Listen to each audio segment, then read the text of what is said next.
Hey guys, welcome back to my channel. In today's video, I'm going to be showing you how to make a zipper fly. If you haven't made this before, or if you are struggling to make this, I hope that you find this video helpful. With that being said, let's get into the tutorial. These are the pants I'm going to be fixing the zipper on. And I already went ahead to sew the crotch area from the front to the back, leaving open the side I want to use for the zipper. The length of the opening is 6.5 inches, and I'm going to be using half inch for the seam allowance at the waist, and the 6 inches is for the zipper. And I used my zigzag stitch to finish the raw edge of the pants. You can use an overlocker to do this if you have one available.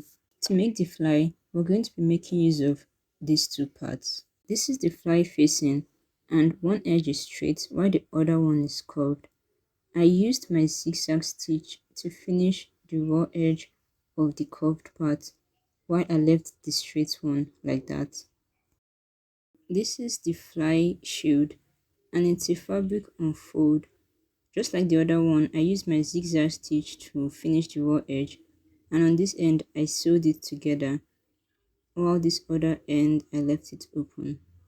For the size, it is 7.5 inches by 2.25 inches, and it's also the same thing for the other one, 7.5 inches by 2.25 inches.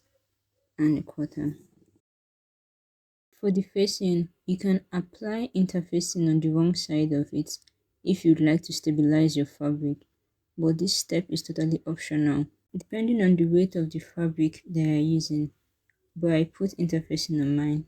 The first thing I did was to attach the facing to the right leg of the trouser.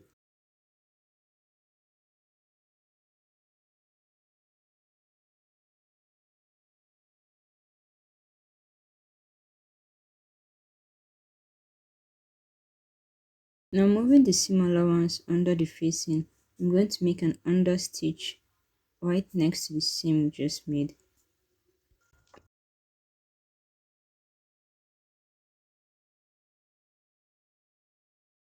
When you're done, give it a good press with your iron. Before I attach the zipper to the shield, I'm going to try to adjust the length of the zipper to the length of the fabric, because right now the zipper is longer than the fabric. And what I did was to measure the zipper with my fabric, and I used a chalk to mark where I wanted it to end. Then I removed the stopper and moved it to the new position.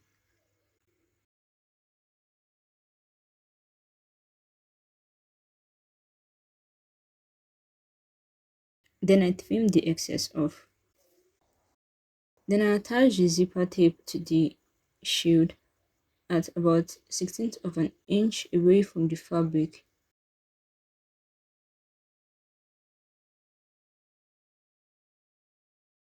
Now you're going to lay over the left leg of the trouser and the shield like so, and we're going to be joining it together. This is an important part of the process, okay?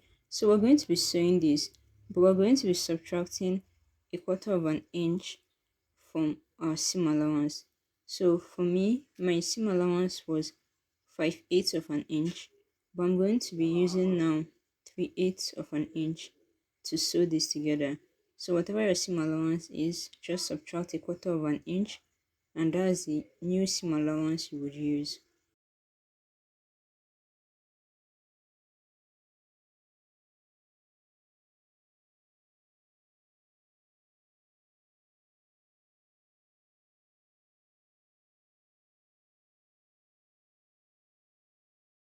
Turn it to the right side and make a top stitch at 1/16 of an inch.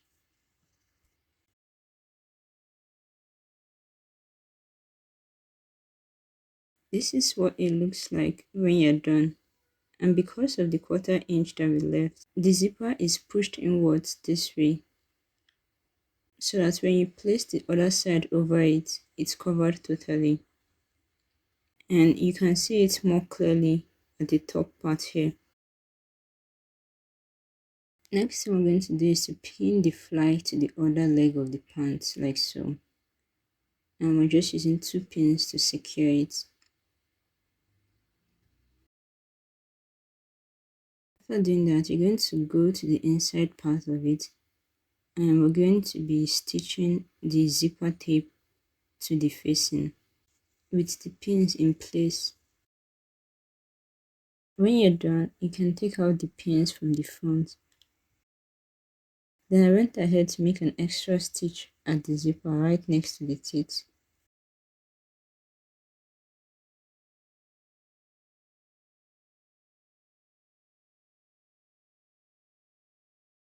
The next thing we're going to do is to sew a top stitch to join the pant leg and the facing together.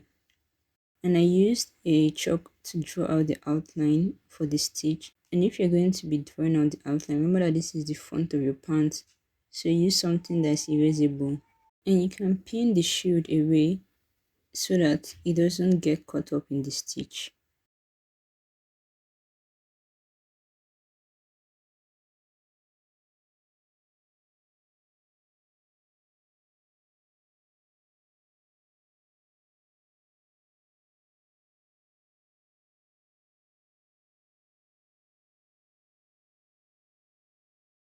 At the end of the stitch, I used my zigzag stitch on my machine to make a little bar tack.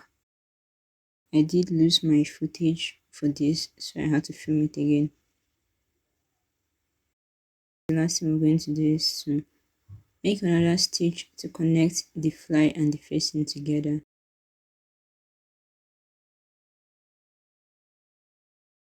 And that's it for this tutorial, guys. Thank you for watching. Don't forget to subscribe, like, share.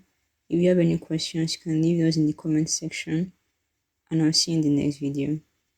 Bye.